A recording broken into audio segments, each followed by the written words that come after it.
IFM. Report!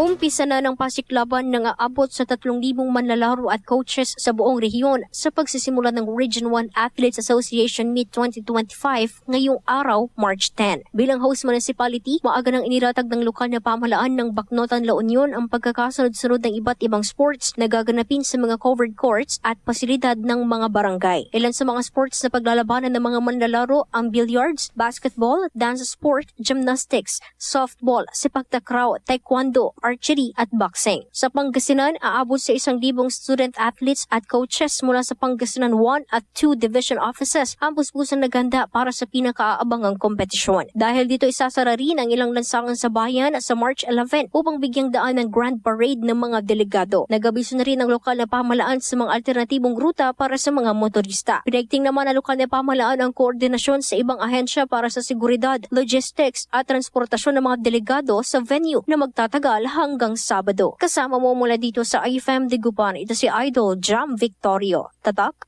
IFM. IFM News. IFM News. IFM.